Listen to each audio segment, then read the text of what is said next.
Good morning. Good evening. Who is there? Anybody there? Hello? Yeah,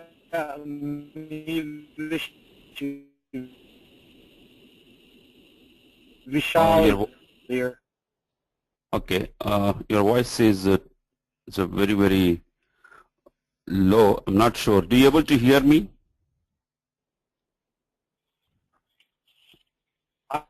I hear you fine. Okay, that's fine.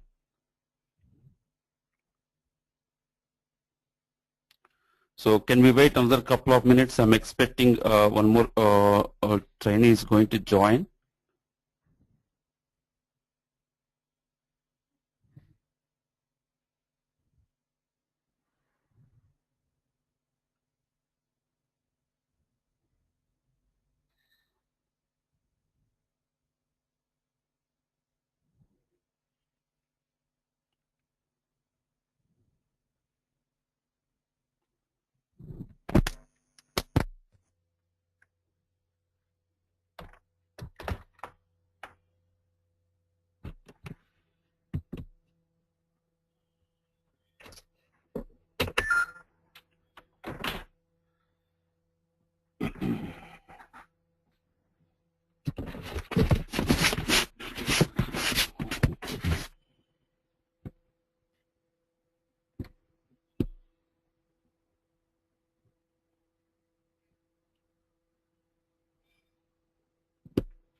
Vishal, are you based out of East Coast or Central?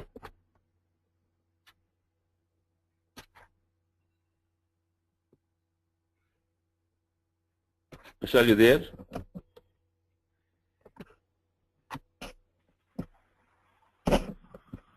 Yes, I'm here.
Vishal, do you able to say? I'm just curious that your audio control settings are they really okay? Yesterday your voice was clear, but today it was blurry. I'm not sure. Please check your settings and also confirm that my voice is clear to you.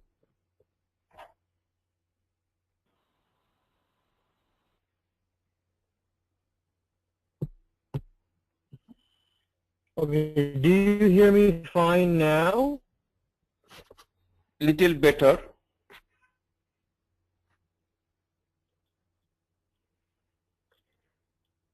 Do you hear me fine now? Not really. Okay, well the situation is that the 9 o'clock Eastern Standard Time. Okay. Hello? Yeah, I'm able to hear you.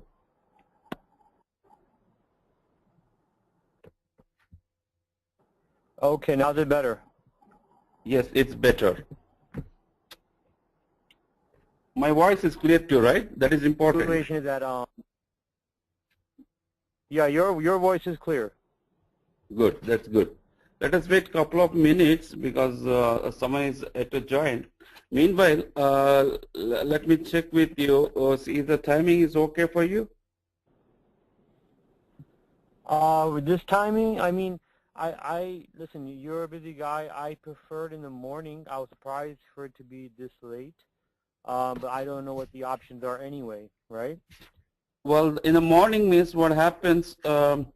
We'll be rush because even I also has to attend some of the client meetings. So if you see that if you can make it right, little of course. early, yeah, if you want, I can make it little early because it goes 1 hour or more, depends Okay. upon the discussions and questions that comes during the session. So if you want to make little early, that I can make it, and let us check with the other student also how it goes. Okay. All right. Yeah, that's fine. If we could do like 9:30 or something like that, that would be a little bit better. How long is each session usually? It goes close to 1 hour.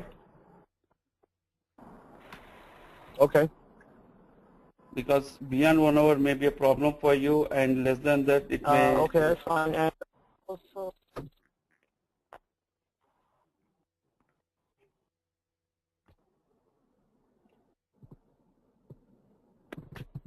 hello? Yeah.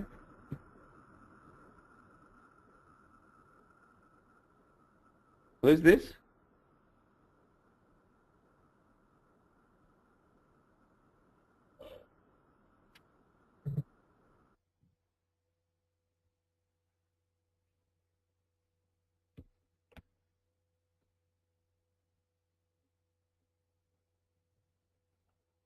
Or is it? It's the same situation with the New York systems. Guys, would you able to hear me? Yeah, and now I hear you. Okay.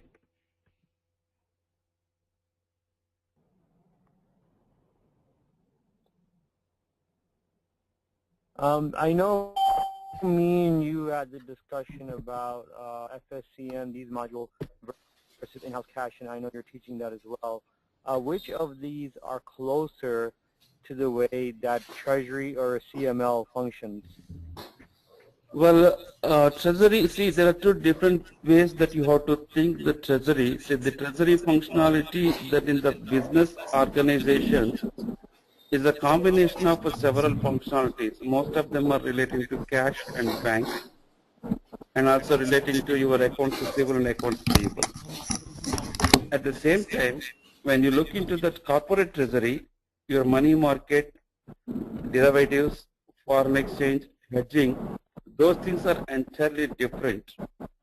So if you are talking about those treasury activities, they're not at all close whatever we are going to talk. Unlike that, if you are looking for day-to-day activities of your treasury, like looking into how many cash is there at bank and how much we have to pay, and those type of activities would you like to see, then almost everything is close to the treasury. Right. So those are everything is close to treasury as far as the FSCM modules or the in-house cash module. Well, in FSCM, when you go for in-house cash, bank communication management, these two are very close to day-to-day treasury functionalities of any organization.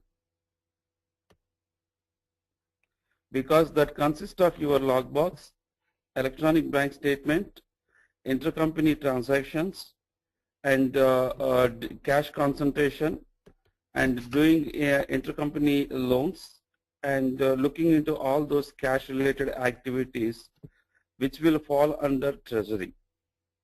As far as corporate treasury is concerned, like I told you, right, those activities are purely discussed in treasury and risk management.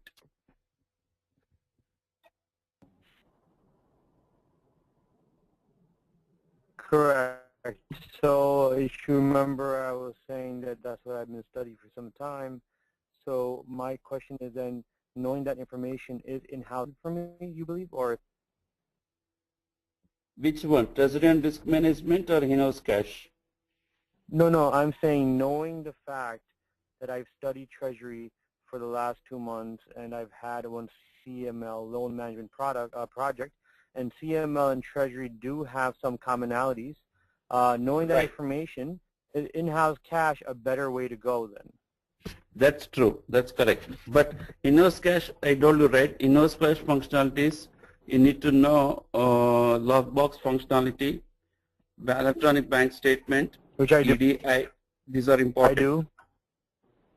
Yeah, then that is good. That's good to know in-house cash.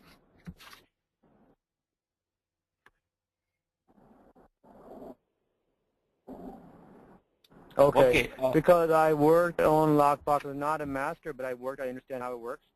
The EDI, not IDOC, EDI you said, right? EDI, I know the way Right. I understand how it works. Like, what is that? I know it works with. More in lockbox and more in EDI. Your voice is breaking, Vishal. I'm not sure, but your voice is breaking. You know, today I cannot be in the same area I was yesterday, so maybe this is why.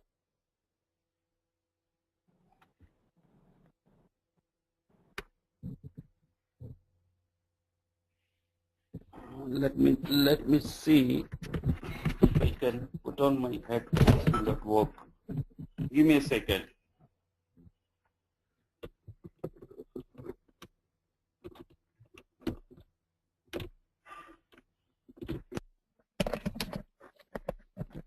Okay, can you repeat your question, please? I'm sure that you are on.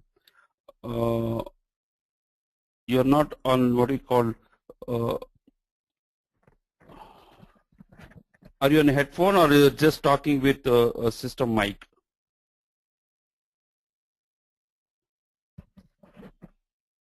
Vishal?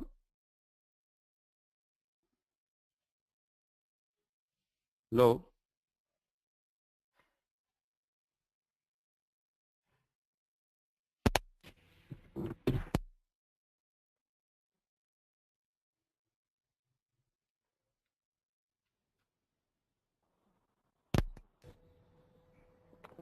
I was saying, well, from what I am understanding, maybe in-house cash might be a better way to go. And because I do have some experience with lockbox. Right, I understand that. But you know, if you want to go only with in-house cash or you want to go with the credit collection and disputes also. We'll do one thing. First, let us go through the demo. Then we will see that. Because I will explain you all these FSCM components and. Okay, it's too late that we have already waited considerably for other person, and let us see that how it goes. Okay. Okay, sounds good. Yeah. In FSCM module,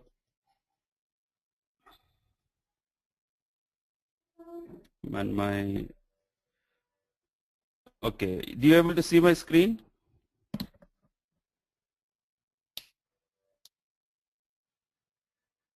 Vishal, do you able to see my screen?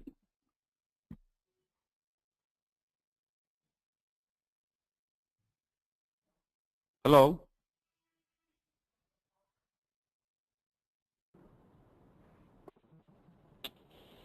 I said yes. Or because it seems that some audio problem is there today. That's fine. You continue. I'll stay quiet and watch your screen. You talk. Okay, okay.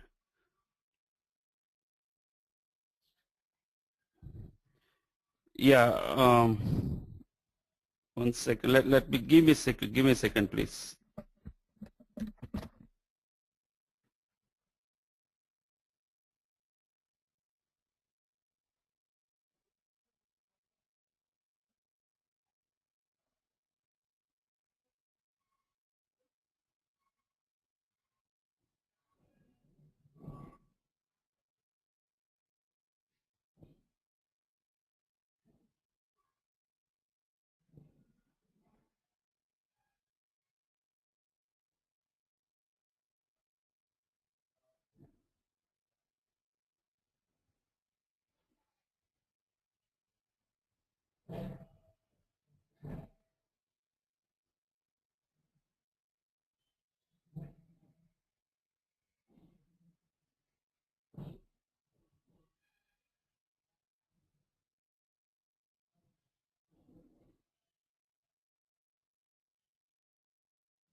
Yeah, sorry about that. My son needed a small favor. I'm done for that. Okay.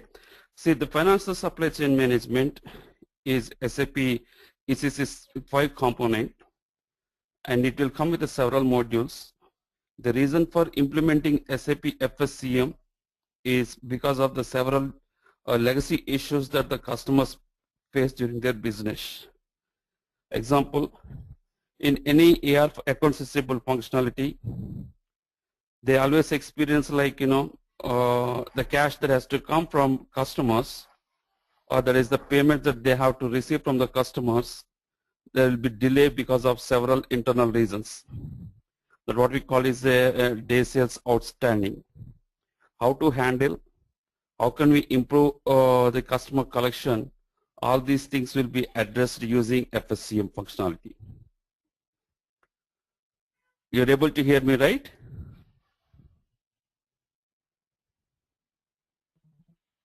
Hello? Yeah, I hear you perfectly. Okay. Perfectly. Okay, that's fine. That's fine.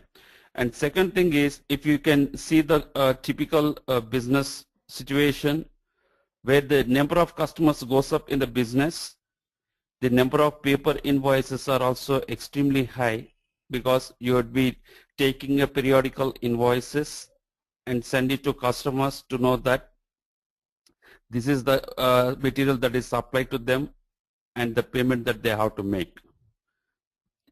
And certainly there are two things that business will consider. One is the cost that you have to incur for printing the invoice and mailing it to the customer. And second thing is that invoice takes time to reach the customer, and he has to make a payment where you can see at least conservatively any time between 4 days to 10 days. By having an FSCM product like Biller Direct, let your customers see the invoices online and make a payment online. Good example is the way that you make a credit card payments.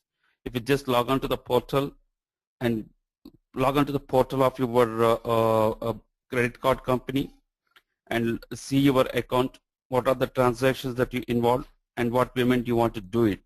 That you are able to do it in case of credit card and legacy applications. Similar functionality is provided by SAP, that is called as a biller direct. Your customers can straight away there is a different process how you have to identify the customers, how you will provide user ID and password, how they can log in when they make a payment within the biller direct, how it would be processed. All those things would be discussed in the biller direct session. All that what I mean here is by having an FSCM component, you can prevent high number of paper invoices.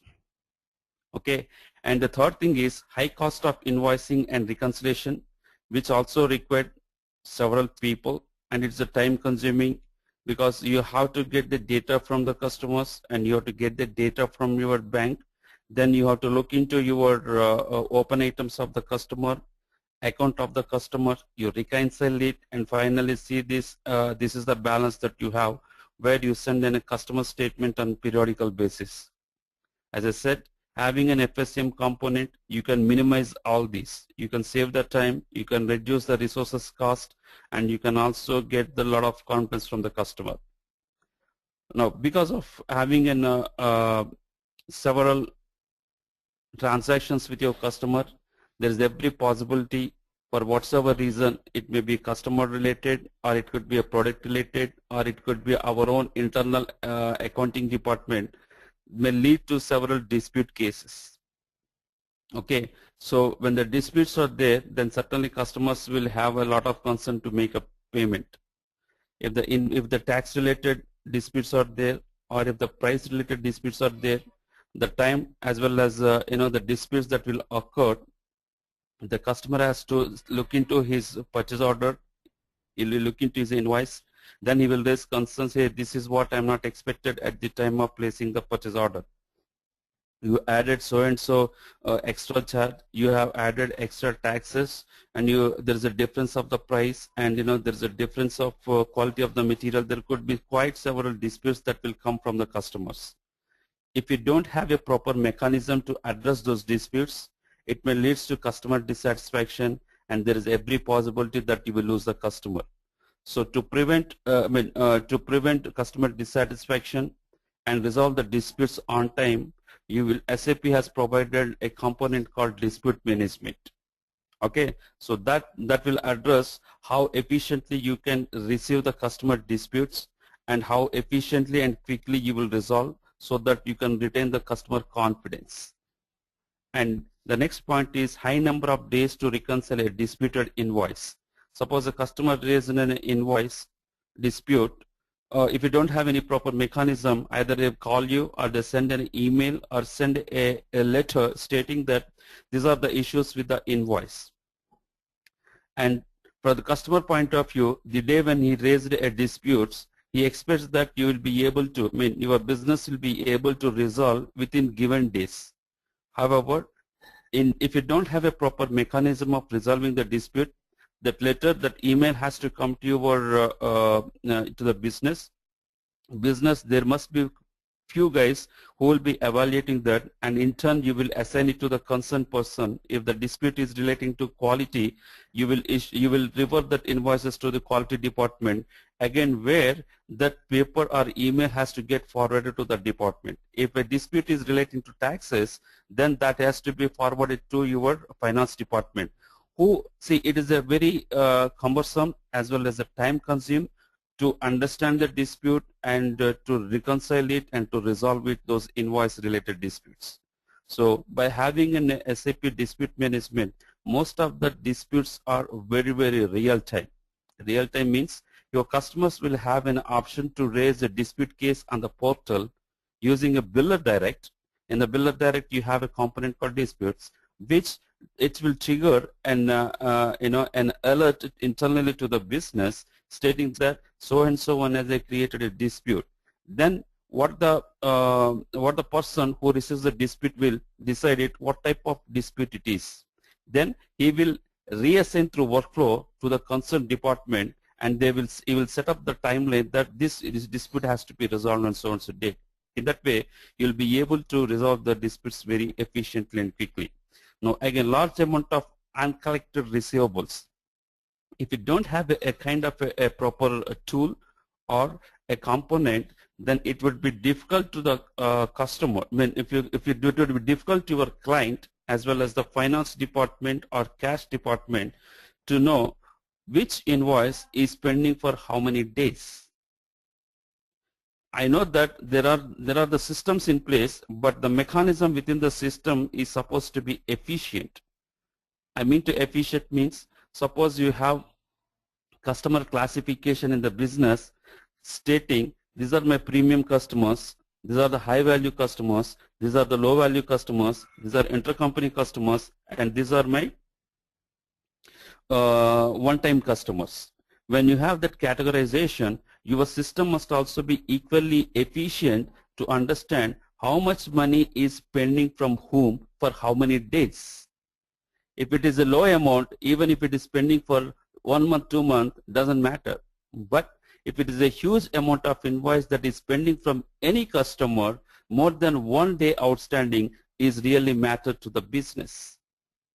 Okay, so the business must be in a position to identify which are the huge invoices those are pending, which is important for us to contact the customer accounts payable department and remind them, hey, this is the payment that is falling due. It is better to make a payment on time.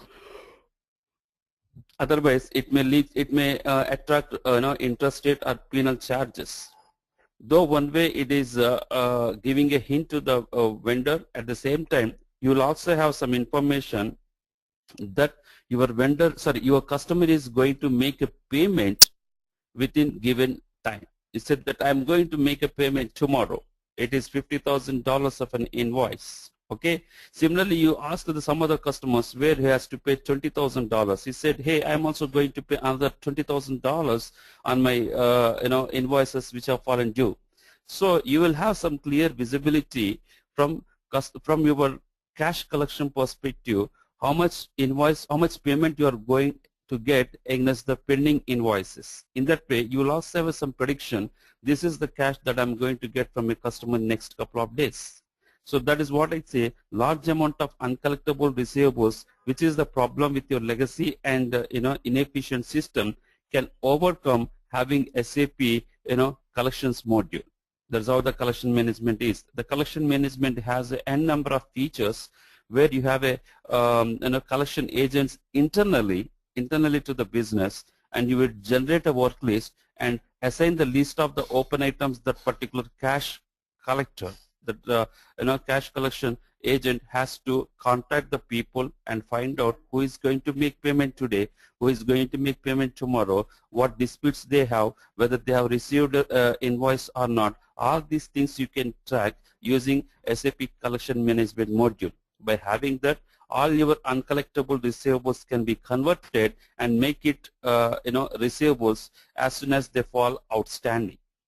Okay. Now the next one is process and systems not integrated with business partners. This is quite possible in the given situation. Like if some of the customers, they have non-integrated systems.